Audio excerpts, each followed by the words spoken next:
Selamat malam saudara-saudaraku yang kekasih, Happy Friday. Hari ini hari Jumat, hari persekutuan rumah tangga PRT online. Saya bersyukur kepada Tuhan dan senang saudara bisa hadir bersama-sama dalam persekutuan ini. Kita akan memuji Tuhan, kita akan belajar firman dan berdoa bersama-sama. Hari ini puji-pujian akan dipimpin oleh Ibu Nina dan kawan-kawan dari PRT Wilayah Barat. Saya persilakan Ibu Nina dan kawan-kawan. Shalom saudara-saudara sekalian. Selamat malam. Saya percaya kita semua sepanjang minggu ini telah merasakan penyertaan pemeliharaan Tuhan, pertolongan Tuhan dalam hidup kita. Bahkan berkat-berkat Tuhan kita nikmati hingga saat ini. Sebelum kita memuji dan menyembah Dia, kita akan masuk dalam doa. Bapa, kami mengucap syukur dan berterima kasih kepada Engkau. Engkau yang telah memelihara hidup kami dengan tubuh yang sehat dan kuat, sehingga kami boleh datang pada malam ini Tuhan, sujud tertunduk di bawah kaki-Mu. Kami merindukan hadirat Allah, kami ingin menyembah akan Engkau, kami ingin memuliakan Engkau, kami sambut akan Engkau di dalam nama Tuhan Yesus. Amin.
Oh, my.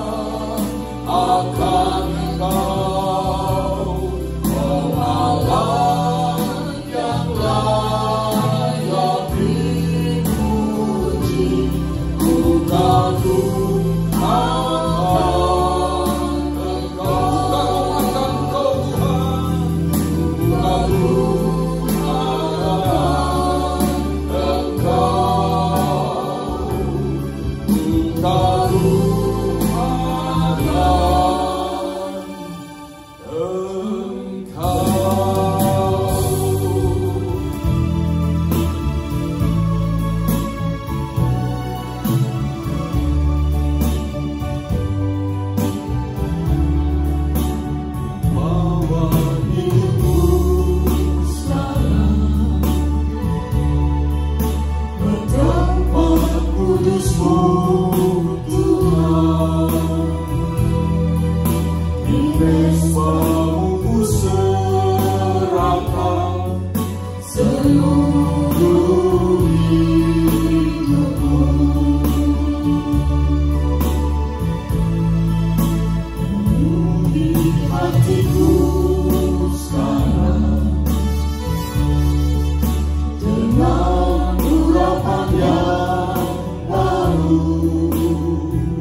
hadiratmu. Aku ingin selalu berlindung dalam namamu. Berbawa kepas sayapmu, kau bawaku terbang tinggi, menikmati langit biru, bagaikan raja wali.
Terima kasih Bu Nina dan kawan-kawan yang sudah mengajak kita memuji Tuhan bersama-sama. Saya bersyukur puji-pujian yang menguatkan iman kita, menyegarkan jiwa kita. Saya harap membuat kita senantiasa bersyukur dan beriman apapun yang terjadi. Mari sebelum kita belajar firman Tuhan, kita berdoa kepada Tuhan. Bapa di sorga, kami mengucap syukur dan terima kasih karena kami diberikan kesempatan dan kesehatan boleh hadir bersama-sama dalam persekutuan rumah tangga PRT online ini. Kami bersyukur melalui puji-pujian iman kami dikuatkan, jiwa kami disegarkan, persekutuan kami dieratkan, dan sekarang kami mau belajar firman Tuhan. Tuhan siapkan hati dan pikiran kami, supaya kami boleh mengerti firman Tuhan, dan Roh Kudus menolong kami bukan hanya menjadi pendengar-pendengar firman, tetapi kami boleh melakukan firman Tuhan. Pakailah hamba-Mu yang lemah dan terbatas ini Tuhan, jadikan dia saluran berkat buat kami sekalian. Berdoa bersyukur dalam nama Tuhan Yesus Kristus, Juru Selamat kami, penebus kami yang hidup selama-lamanya. Amin. Saudara, malam hari ini kita akan lanjutkan serial pelajaran kita mengenai mengenal Yesus Kristus. Dan hari ini adalah seri yang keempat. Kita sudah belajar tentang pra-eksistensi Yesus Kristus, pra-inkarnasi Yesus Kristus. Kita juga sudah belajar tentang kelahiran Yesus Kristus. Minggu lalu kita belajar tentang kehidupan Yesus Kristus dan pelayanannya. Dan hari ini kita mau belajar tentang kematian Yesus Kristus.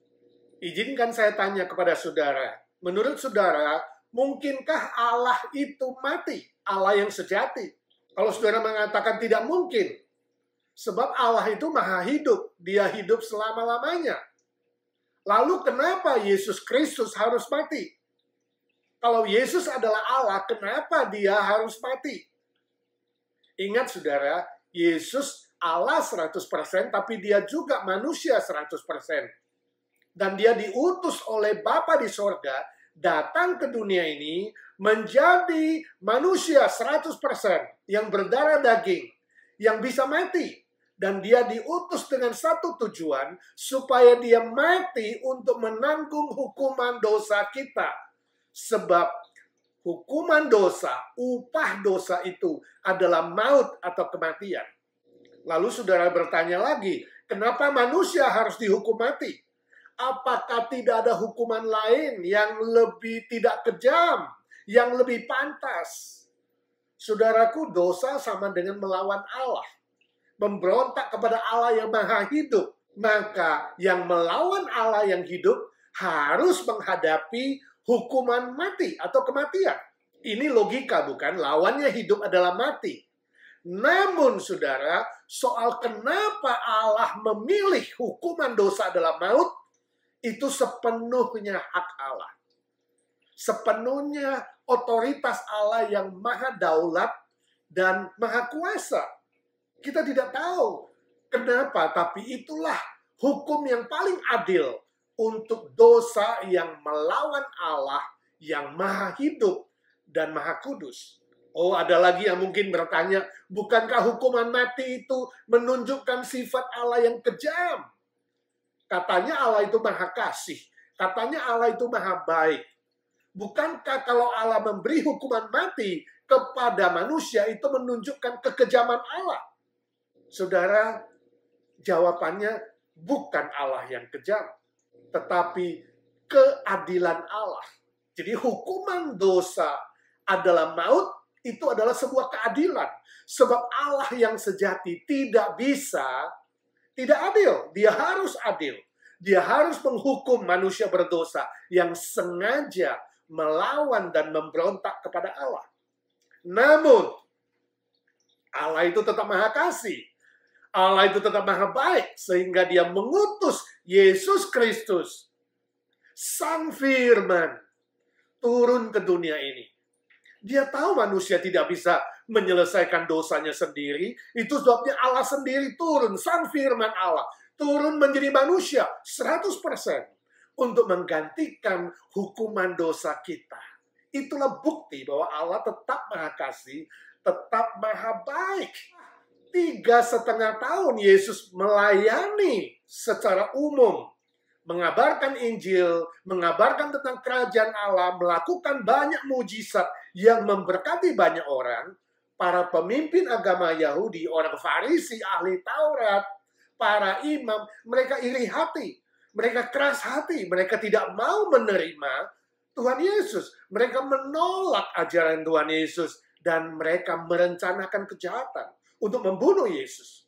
Mereka menuduh Yesus menghujat Allah dan menangkap dia, membawa dia untuk diadili dalam mahkamah agama Yahudi, memperlakukan Yesus dengan semena-mena, kemudian mengirim Yesus ke Pontius Pilatus dan Herodes yang berkuasa, yang menjajah Israel saat itu. Tapi Pontius Pilatus dan Herodes tidak menemukan kesalahan Tuhan Yesus yang membuat dia harus dihukum mati. Namun Pilatus didesak oleh orang banyak, didesak oleh para pemimpin Yahudi untuk melepaskan seorang penjahat yang bernama Barabas dan memaksa untuk menyalibkan Tuhan Yesus. Akhirnya Pilatus memutuskan untuk menghukum mati Yesus Kristus dengan menyalibkan dia. Namun saudara-saudaraku, kematian Tuhan Yesus bukanlah kematian yang sia-sia, tetapi kematian yang sangat agung, mulia, dan yang telah memberkati banyak orang. Di atas kayu salib ketika Yesus disalibkan itu, dia mengucapkan 7 kalimat yang sangat agung dan mulia, yang belum pernah diucapkan oleh siapapun sepanjang sejarah manusia. Nah, hari ini kita akan belajar 7 kalimat itu. Yang pertama, Yesus berkata, "Ya Bapa, ampunilah mereka, sebab mereka tidak tahu apa yang mereka perbuat." Itu ada dalam Lukas 23 ayat 34. Saudaraku, hati Tuhan Yesus tidak benci, tidak dendam, tidak marah. Hatinya penuh dengan kasih yang murni, kasih yang penuh dengan mengampuni, sehingga dia mengucapkan kalimat yang sangat agung itu, "Bapa, ampunilah mereka, sebab mereka tidak tahu apa yang mereka perbuat." Saudaraku, kalimat ini seharusnya mengajarkan kita yang sudah diampuni oleh Tuhan Yesus pun harus memiliki hati yang mengasihi dan mengampuni orang lain. Jangan menyimpan kebencian, jangan menyimpan kepahitan hati, jangan dendam, dan jangan merencanakan kejahatan untuk orang lain, termasuk musuh sekalipun. Yang kedua, Tuhan Yesus berkata kepada si penjahat di sampingnya, "Aku berkata kepadamu, sesungguhnya hari ini juga engkau akan bersama-sama dengan aku di Firdaus." Ini tercatat dalam Lukas 23 ayat 43. Waktu Yesus disalibkan ada 2 penjahat. Di sampingnya juga disalibkan, kiri dan kanan. Salah satunya mengejek Tuhan Yesus dan menolak Tuhan Yesus. Tetapi salah satunya bertobat dan dia menerima Yesus, meminta Yesus mengingat dia, dan Yesus mengucapkan kalimat ini kepada dia, "Hari ini juga engkau bersama-sama aku di Firdaus." Ini perkataan yang sangat menghibur untuk semua orang yang bertobat dan menerima Yesus, bahwa pada detik kita yang percaya meninggal dunia, Tuhan Yesus sendiri menjemput kita, membawa kita, roh kita dibawa ke Firdaus di sorga. Puji Tuhan.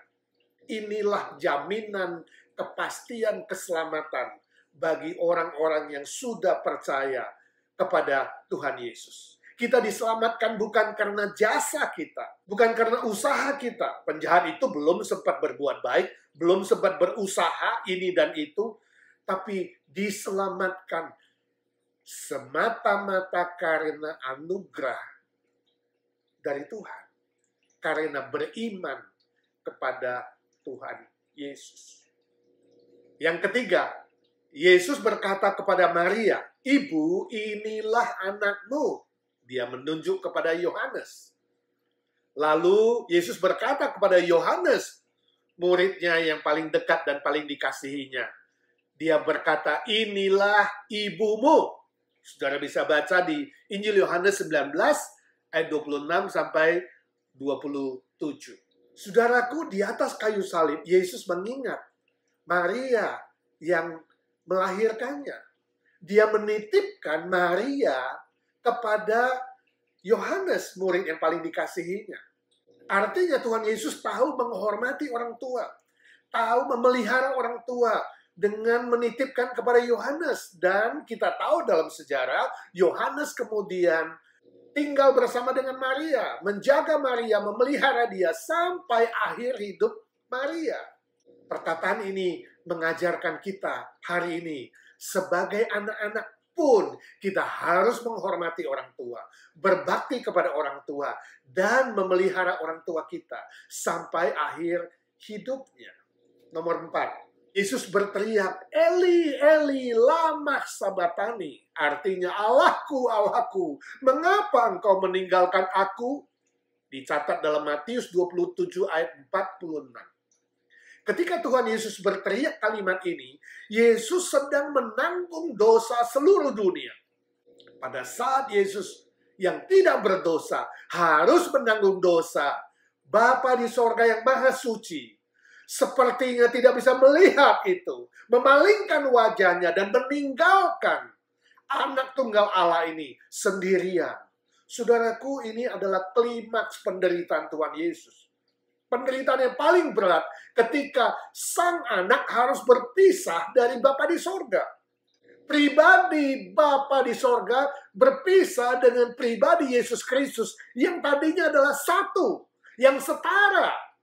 Wow, tidak bisa dibayangkan. Ini penderitaan lebih dari penderitaan fisik, penderitaan mental, penderitaan spiritual. Ini adalah penderitaan keilahian yang menanggung seluruh dosa manusia.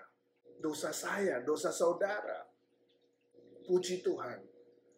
Yesus mengasihi kita sampai memberikan nyawanya dan harus terpisah sementara dengan Bapa di sorga. Oh, alangkah besarnya, luasnya, dalamnya, tingginya, lebarnya. Tak terhingganya kasih Yesus Kristus kepada kita. Kasih yang ajaib itu. Mari saudaraku, kita belajar semakin mengasihi Tuhan Yesus. Sebab dia lebih dulu mengasihi kita. Mengasihi saya, mengasihi saudara, orang-orang yang berdosa. Yang kelima, Tuhan Yesus berkata, "Aku haus." Injil Yohanes 19 ayat 28. Saudaraku, kalimat ini menyatakan Yesus yang adalah manusia 100% bisa merasakan kehausan secara fisik. Namun dalam kealahannya yang 100%, Yesus juga merasakan haus secara rohani. Haus secara spiritual. Yaitu sebuah kerinduan yang dalam agar manusia-manusia yang belum bertobat bisa menerima cinta kasih dari Tuhan Yesus. Permisi tanya, maukah saudara hari ini menerima cinta kasih Yesus Kristus dengan sepenuhnya? Kalau selama ini saudara ragu, saudara belum sungguh-sungguh menerima dia dalam seluruh hidupmu, atau saudara belum percaya, masih mempertimbangkan ini dan itu, biarlah malam hari ini saudara mengambil keputusan menerima cinta kasih Kristus sepenuhnya, sebab dia haus, dia rindu supaya saudara kembali kepadanya. Jangan menunda. Jangan sampai menyesal, sebab saudara tidak tahu hari besokmu. Yang keenam, Tuhan Yesus berkata, tetelestai, artinya sudah genap, sudah selesai. Dicatat dalam Injil Yohanes 19 ayat 30.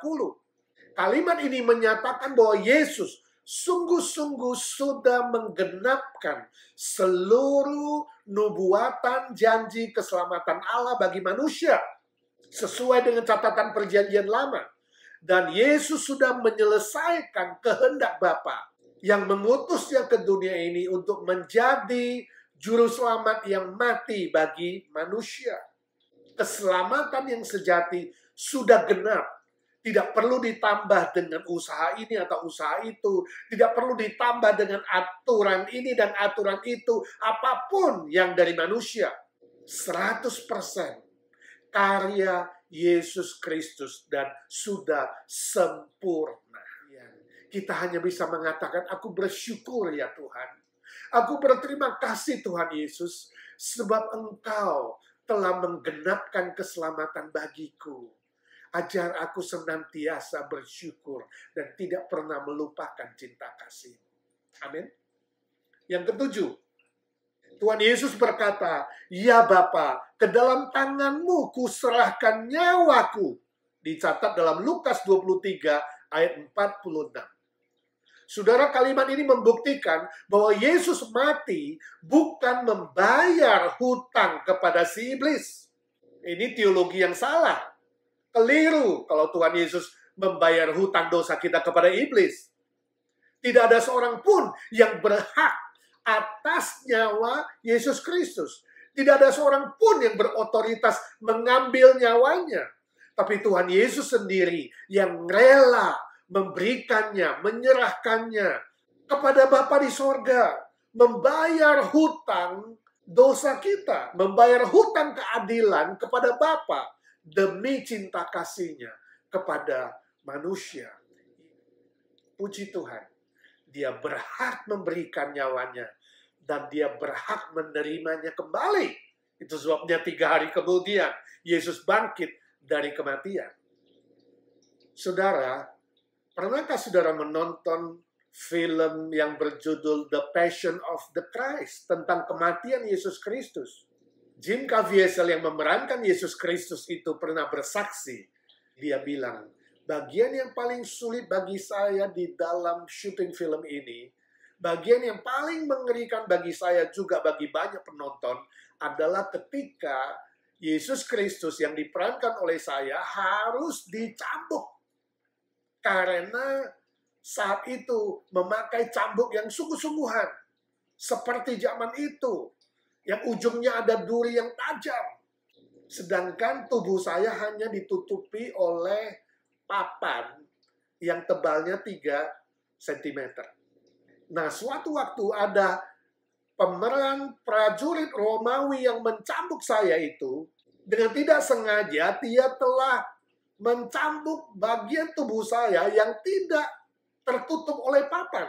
Saudara bisa bayangkan saya tersengat oleh duri itu, saya berteriak, saya terguling, terjatuh, lalu langsung saya maki-maki si pencambuk itu. Kemudian saya bisa bayangkan, waktu itu Yesus Kristus sungguh-sungguh dicambuk.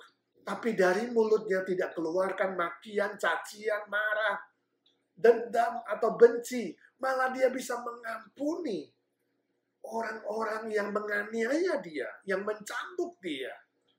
Bahkan musuh-musuhnya sekalipun. Luar biasa cinta kasihnya Yesus Kristus itu. Dia bukan saja sekedar mati, tapi dia menderita. Dicambuk, dihina, diejek, dimaki. Tapi dia tidak membalas satu kata pun. Ini ajaib. Sungguh syuting film ini telah mengubah saya, kata Caviezel. Menjadi seorang yang lebih beriman, lebih sungguh-sungguh percaya, dan mengasihi Tuhan Yesus.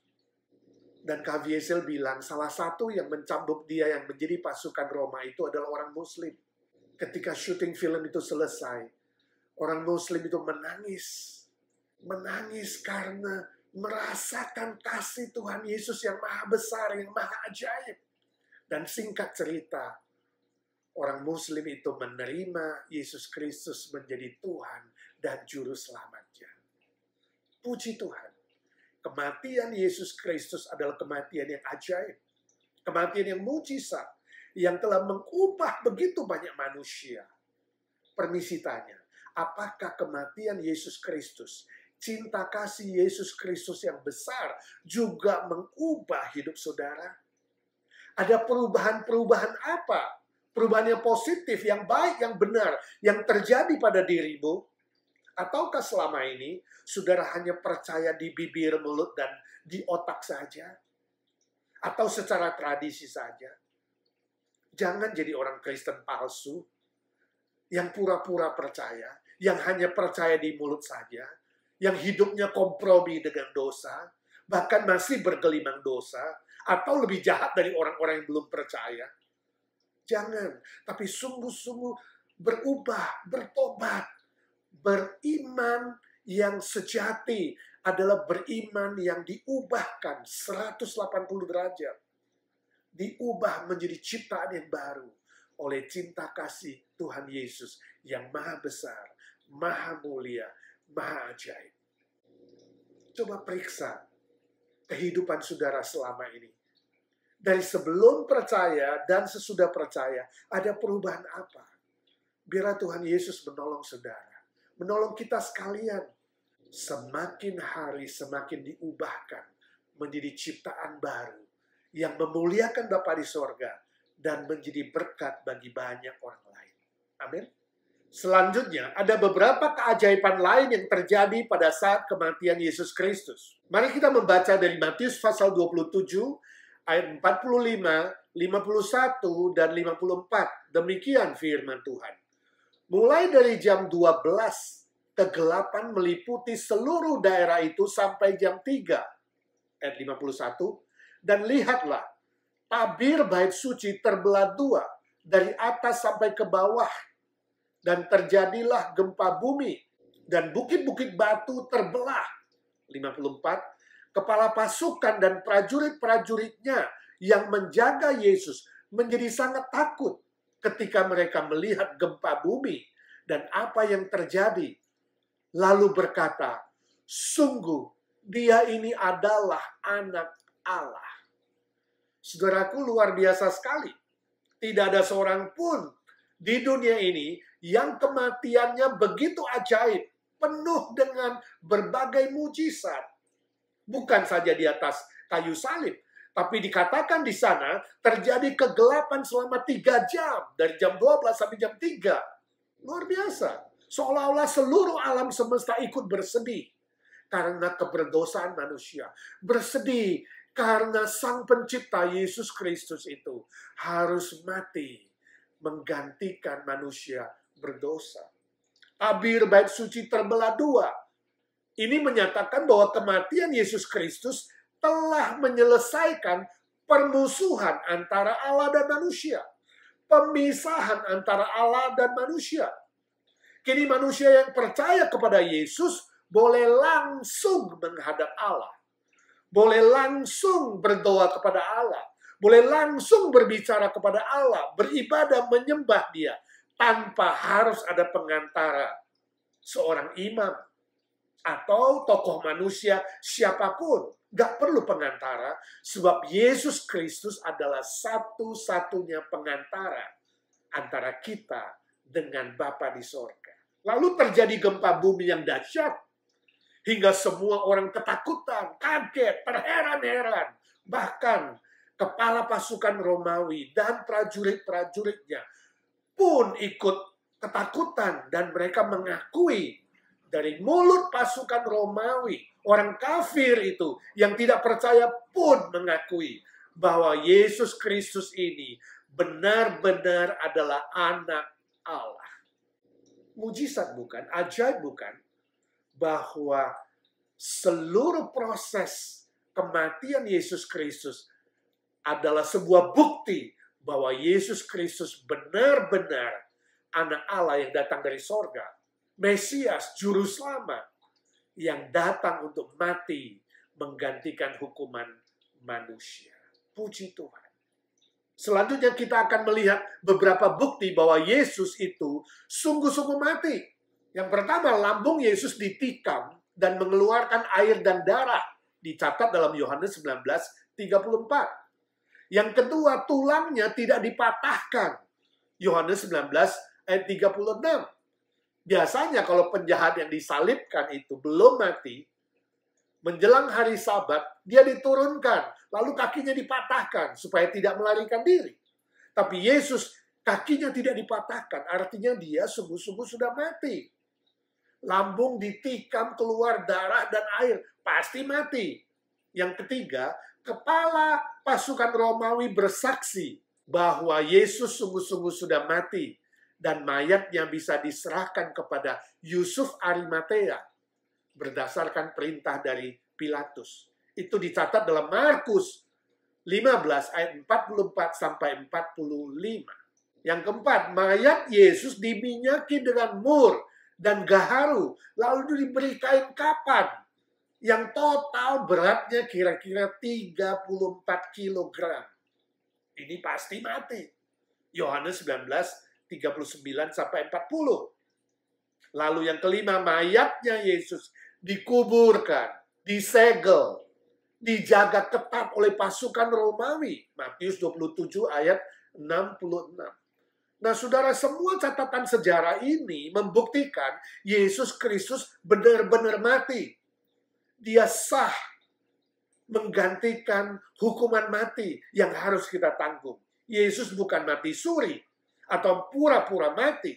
Secara kemanusiaan yang 100%, yang sempurna itu, yang berdarah daging itu, Yesus Kristus mati menggantikan hukuman dosa kita. Secara kealahan yang sempurna 100% itu, rohnya kembali kepada Bapa di sorga. Hidupnya Yesus dan matinya Yesus bukan sia-sia.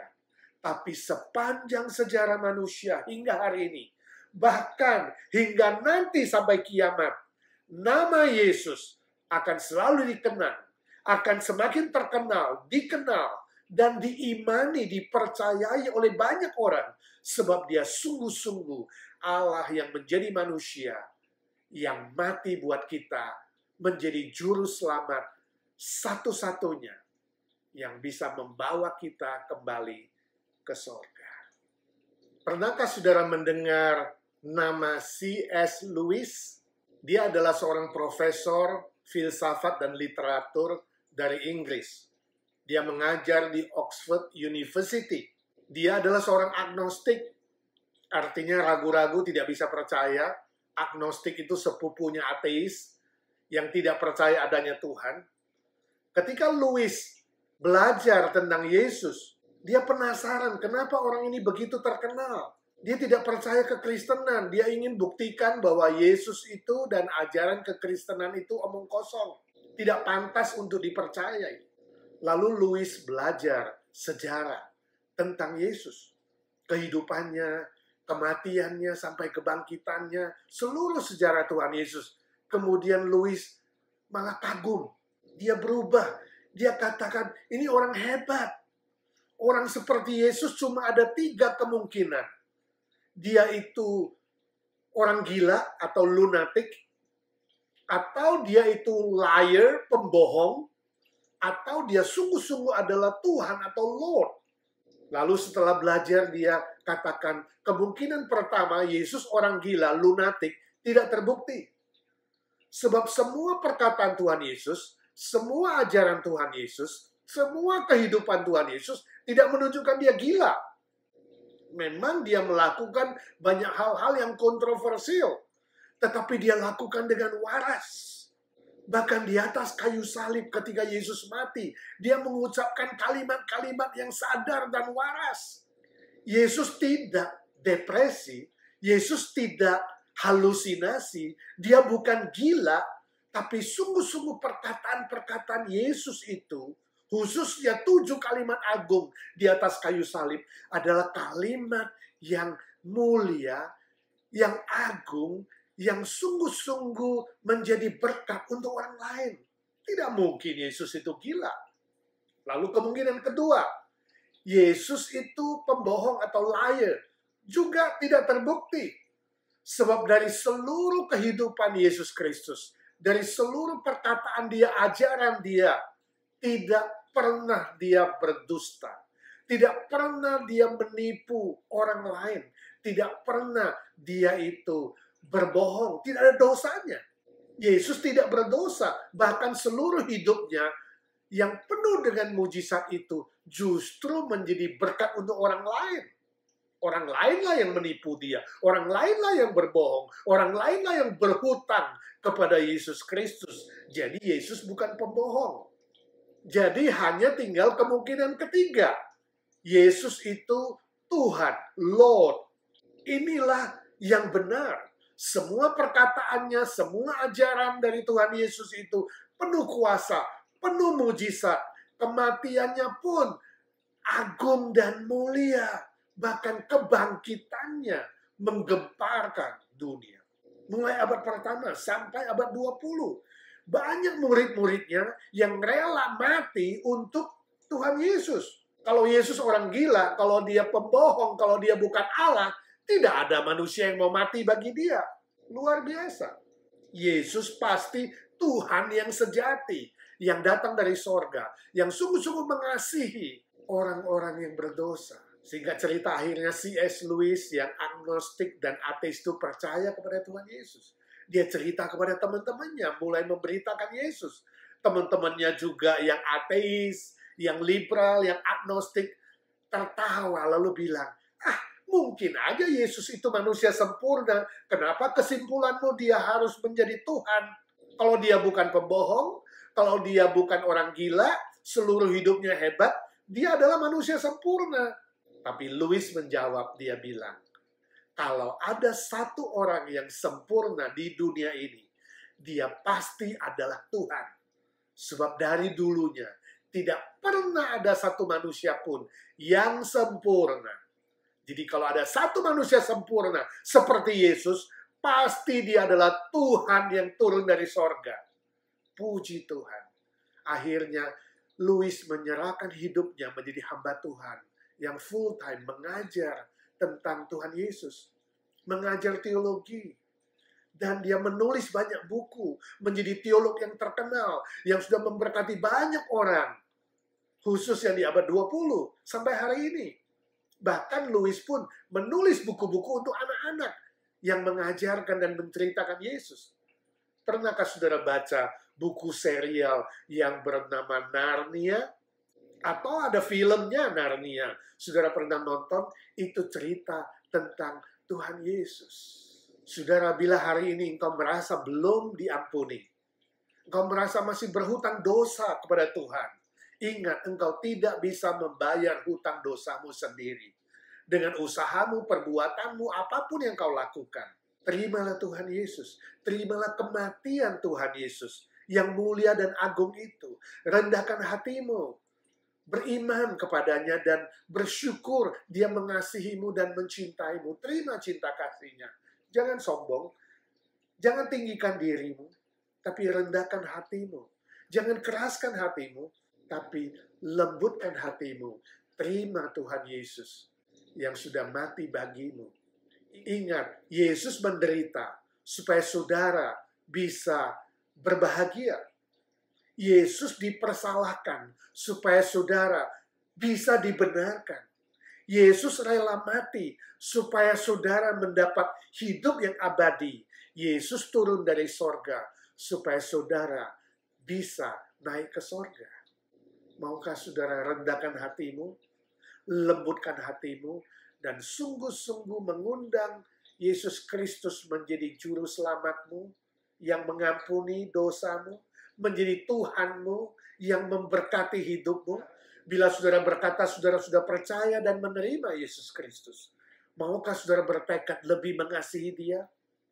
Lebih rindu bercerita tentang Yesus Kristus yang menyelamatkanmu, yang mengampuni dosamu? Jangan melupakan cinta kasih Yesus Kristus. Selalu ingat setiap hari. Bersyukur Dia mau mati bagimu, bangkit bagimu. Cari kesempatan dengan giat, dengan berani kemudian bercerita kepada siapa saja yang Tuhan izinkan engkau bertemu. khususnya mereka yang belum mengenal Yesus Kristus, beritakan tentang kasih Yesus Kristus yang luar biasa, yang ajaib itu. Maukah saudara? Mari kita berdoa. Tuhan Yesus, kami bersyukur karena Engkau datang dari sorga, rela mati buat kami orang-orang yang berdosa. Kami mengaku dengan usaha, kepintaran, kehebatan, kekayaan, dan apapun yang kami punya, tidak mungkin kami menyelesaikan dosa kami. Terima kasih Tuhan, Kau mau menanggung hukuman dosa bagi kami. Hamba-Mu berdoa ya Tuhan, bagi mereka yang belum sungguh-sungguh percaya, yang masih ragu, yang masih bermain-main dengan dosa, yang masih kompromi, yang hanya percaya di mulut dan pikiran saja. Hamba minta Tuhan berikan mereka kerendahan hati, kelembutan hati, untuk menerima cinta kasih dari Tuhan Yesus, yang mengubah hidup mereka menjadi baru. Terima kasih Tuhan Yesus. Kami yang sudah percaya, tolonglah kami senantiasa bersyukur, senantiasa berterima kasih, dan dengan giat, dengan berani cari kesempatan untuk bercerita tentang Tuhan Yesus kepada mereka yang belum menerima. Saat ini kami ingin berdoa syafaat untuk saudara-saudara kami yang lemah tubuh. Ya Tuhan, kami terus mengingat Pak Agung yang rencana akan operasi kedua sedang menunggu schedule. Ya Tuhan, Kau sendiri yang siapkan yang terbaik. Ya Tuhan, kami bersyukur untuk saudara-saudara kami yang sudah dipulihkan oleh Tuhan. Phoebe yang di Hawaii, orang tua Brad di Ohio, saudari Juni yang sudah pulih juga, kami bersyukur. Juga bayinya Amy, Jonas yang sudah pulang ke rumah dan sehat, kami bersyukur dan kami doakan terus pertumbuhannya yang sehat. Engkau memberkati Ibu Dina Panginda yang dalam pemulihan terus di bagian kaki, punggung, dan tempat-tempat yang lemah Tuhan tahu. Kami berdoa dalam nama Tuhan Yesus, Tuhan tumpangkan tangan. Juga semua kawan-kawan lain yang lemah tubuh, yang ada di sini, yang tidak bisa kami sebutkan satu persatu, yang ada di Indonesia, kami berdoa dalam nama Tuhan Yesus. Mereka yang lemah tubuh dan sakit, Tuhan sembuhkan. Terima kasih Tuhan, kami berdoa untuk Arthur. Tuhan, Kau memberikan dia pemulihan kesehatan yang sempurna. Angkat semua stres dan depresinya. Tuhan, Kau tumpangkan tangan-Mu dan pulihkan dia secara sempurna. Kami berdoa untuk semua anak-anak sekolah minggu dan youth, remaja-remaja kami. Mereka bersekolah secara online pun diberikan dengan kesehatan, kerajinan, ketekunan, dan keberhasilan. Terima kasih Tuhan, saat ini kami berdoa syafaat untuk semua senior kami. Tuhan memberkati Om Paul, koordinator Evergreen yang sedang merencanakan nanti Evergreen online di akhir bulan. Tuhan memberkati semua acara dengan baik. Kami serahkan Tante Lena, Tante Lucy, Tante Oni. Kami juga berdoa untuk Om Tan, Tante Isha, Tante Ita, Tante Merin, Tante Aiwati, Tante Sumi, Tante Nelly Harun, Tante Janet, Om Andi. Tuhan, Kau memberkati mereka satu persatu. Tante Evi Tamarindang persiapan untuk operasi katarak, Tuhan juga berkati, dan Tuhan siapkan dia secara mental, fisik, dan rohani. Om Budi Pualamsa, Om Chai Ci Swat, Ko Chun Hong, Ci Eti, Ci Huain, dan semua senior-senior lain, satu persatu Tuhan menyertai mereka. Tuhan menguatkan mereka. Tuhan memberkati anak, mantu, cucu mereka menjadi orang-orang yang tahu hormat orang tua dan memelihara, berbakti kepada orang tua. Berkati majelis kami, berkati aktivis dan seluruh jemaat IGNC boleh tetap kompak dan sehat dan bersukacita dan beriman, setia dalam ibadah dan melayani Tuhan. Tuhan menyertai seluruh program IGNC, rencana acara ulang tahun IGNC ke-14 minggu ke-3 November, dan retreat Thanksgiving akhir November. Ya Tuhan, Engkau memberkati. Ya Tuhan, Engkau menyertai. Kami bersyukur selama pandemi ini Tuhan sudah melindungi dan menyertai dan memberkati, sehingga kami boleh tetap beribadah dengan sehat, dengan baik, tanpa kekurangan sesuatu pun. Kami bersyukur Tuhan, semua karena anugerah-Mu dan pemeliharaanmu yang besar. Kami doakan tim musik, ibadah, sound, recording, editing. Tuhan memberkati semua pelayanan berjalan dengan baik dan lancar. Jemaat bisa menikmati ibadah dengan baik setiap hari Minggu dan juga ibadah secara online. Terima kasih Tuhan, kami berdoa untuk pekabaran Injil melalui internet, melalui berbagai media yang ada. Tuhan tolonglah walaupun pandemi belum selesai, tapi Injil Tuhan bisa diberitakan kepada banyak orang. Kami rindu banyak jiwa yang bisa diselamatkan oleh Tuhan. Tuhan memberkati Amerika. Sebentar lagi akan ada pemilu tanggal 3 November. Tuhan memberkati ada kestabilan politik, keamanan, dan aspek-aspek lain. Tuhan menolong pemulihan dari pandemi juga, supaya Amerika tetap bisa menjadi pionir yang berani mewartakan kebenaran dan keadilan Tuhan. Kami berdoa untuk Indonesia. Tuhan juga tolong dalam pemulihan dari COVID-19. Tuhan menolong juga pemerintah dari pusat sampai daerah, bisa menjaga kestabilan politik, ekonomi, dan menghandle berbagai macam masalah, khususnya kesejahteraan rakyat di Indonesia. Kami doakan keluarga kami di sana. Tuhan, Kau menolong, menjaga, memelihara yang sudah beriman tetap setia, yang belum beriman dengan cara dan waktu Tuhan, mereka boleh mendengarkan Injil dan diselamatkan oleh Tuhan. Terima kasih Tuhan, kami menyerahkan pergumulan kami masing-masing, satu persatu secara pribadi. Anak-anak-Mu yang sedang berdoa, diam-diam di hadapan Tuhan. Ya Tuhan, hamba-Mu minta dalam nama Tuhan Yesus, bukalah jalan yang baru. Dalam nama Tuhan Yesus, Tuhan siapkan yang terbaik bagi anak-anak-Mu. Beri mereka kesabaran, ketabahan menantikan waktu Tuhan. Terima kasih Tuhan, Kau sudah dengar doa kami. Sebab kami berdoa di dalam satu nama Tuhan Yesus Kristus, yang sudah mati bagi kami dan bangkit bagi kami, yang hidup selama-lamanya. Amin. Saudara, izinkan saya berikan beberapa pengumuman. Yang pertama, PRT Jumat depan masih tetap online 7.30 malam. Kita akan meneruskan pelajaran kita mengenal Yesus Kristus, seri yang kelima. Kita akan belajar tentang kebangkitan Yesus Kristus. Yang kedua, ibadah Minggu pagi 25 Oktober 2020, hari Minggu 2 hari lagi, di gereja jam 11 seperti biasa. Dan bagi yang tidak bisa ibadah pagi, bisa ibadah sore jam 6 online. Yang terakhir, sesudah PRT ini tetap ada acara interaksi 8.30 sampai 9.20. Sampai ketemu, Tuhan Yesus memberkati saudara.